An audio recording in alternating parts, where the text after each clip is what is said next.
के समाज की। पहले तो कहीं ना कहीं मेरे दिल में सना की तलाक को लेकर अफसोस था। अब मुझे लगता है कि जो कुछ उन लोगों के साथ हो रहा है ना, बिल्कुल ठीक हो रहा है। अस्सलामुअलैकुम नाजरीन। ड्रामा घाटा में हम शुरू के सीन में देखते हैं कि रानिया बैठी मुस्कुरा रही होती है। उसे दानिश की मौत का ज़रा अफसोस नहीं है, क्योंकि दानिश ने उनके साथ और उसकी माँ के साथ बहुत ज़्यादा बुरा सलूक किया था, इसलिए उसे उसके मर जाने का कोई अफसोस नहीं है। वो उसकी पुरानी ज़्यादतियों को याद करती है और फिर शुक्र करती है कि खुदा का शुक्र है कि वो मर गया है और उसे अब आज़ादी की ज़िंदगी मिल गई है। अब वो कैद में नहीं रहेंगी।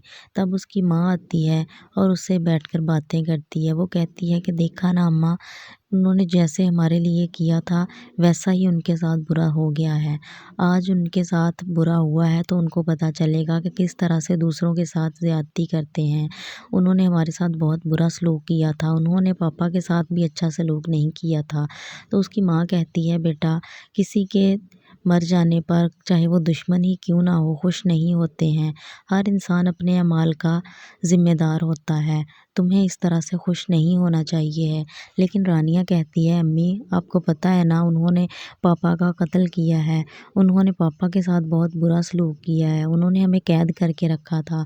आपको पता है अम्मी कि उन्होंने ये सब उसके बेटे के साथ नहीं होना था, लेकिन उन्होंने मेरे लिए गड्ढा खोदा था। ये गड्ढा मेरे लिए था।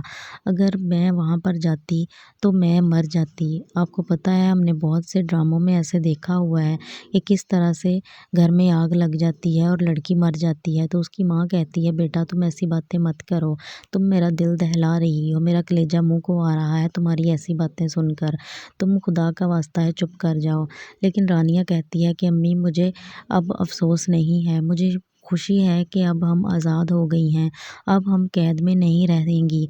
अब हम आज़ादी के साथ पहले की तरह अपनी ज़िंदगी गुजारेंगी। अब हम खुशी-खुशी अपने घर में रह सकेंगी। उधर हमज़ा अपनी माँ के साथ बैठा होता है और निहाल भी होता है उनके दरमियान और पूछता है कि तुम वहाँ गई थी तो उनका क्या हाल है?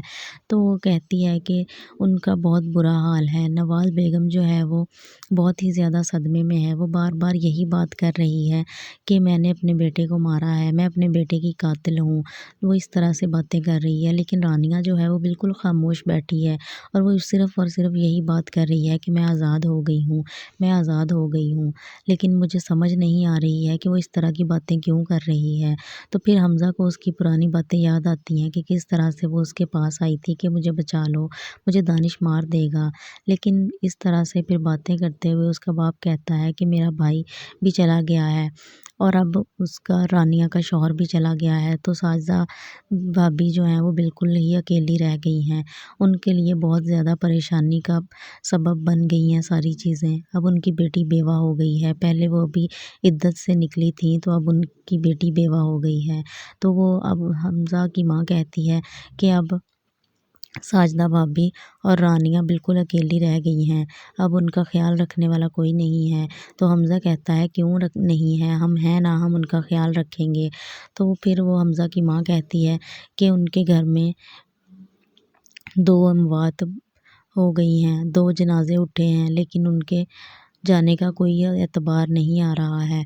लेकिन दानिश तो बहुत छोटी उम्र में ही चला गया है। तो उसका बाप कहता है, हमज़ा का बाप कहता है कि हाँ बिल्कुल, लेकिन ये तो खुदा की करनी है ना, जिसे चाहे अपने पास बुला ले। फिर दानिश की माँ रानिया के पास आती है और आकर कहती है, मुझे माफ़ कर दो। वो हाथ जोड़ती है और गिड़गिड़ा कर माफ़ी मांगती है। लेकिन रानिया उसे कहती है कि तुमने ऐसे ही मेरे बाप को मारा था।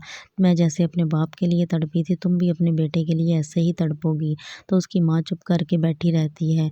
फिर उसके बाद रानिया के पास सना भी आ जाती है। वो उसे कहते अपनी माँ को कहती है, माँ तुम चुप करो, ये कुछ नहीं कर सकती हैं, ये तुम्हारे ज़ख्मों पर नमक छिड़क रही हैं, तुम उठो यहाँ से और चलो मेरे साथ। तो उसकी माँ, रानिया की माँ कहती है कि ये तुम भूल गई थी नवाज़ कि ये दुनिया मुकाफ़ात है, जो जैसा करोगी वैसा ही तुम इस दुनिया में पालोगी, वैसा ही तुम्हारे साथ बुरा होगा जैसा तुम दूसरों के साथ करोगी। लेकिन तुम ये भूल चुकी थी। लेकिन अब خدا کی کرنی دیکھو تمہارے ساتھ بھی ایسا ہی ہوا ہے۔ تو رانیہ کہتی ہے جیسے میں اپنے باپ کے لیے تڑپی تھی، میری بھی بد دعا ہے، تم بھی ہمیشہ اپنے بیٹے کے لیے ایسے ہی تڑپتی رہو گی، تمہیں بھی کبھی سکون نصیب نہیں ہوگا۔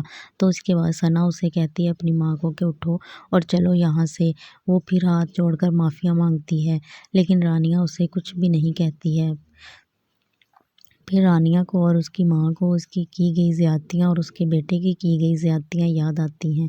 یہ تھی کمپلیٹ سٹوری جو اس ایپیسوڈ میں ہوئی ہے۔ اگر آپ کو اس کمپلیٹ ایپیسوڈ کا ریویو پسند آیا ہے تو میرے چینل کو سبسکرائب کریں اور بیل آئیکن کو لازمی پریس کریں۔ پھر ملیں گے ایک کمپلیٹ ریویو کے ساتھ، تب تک کے لیے اللہ حافظ۔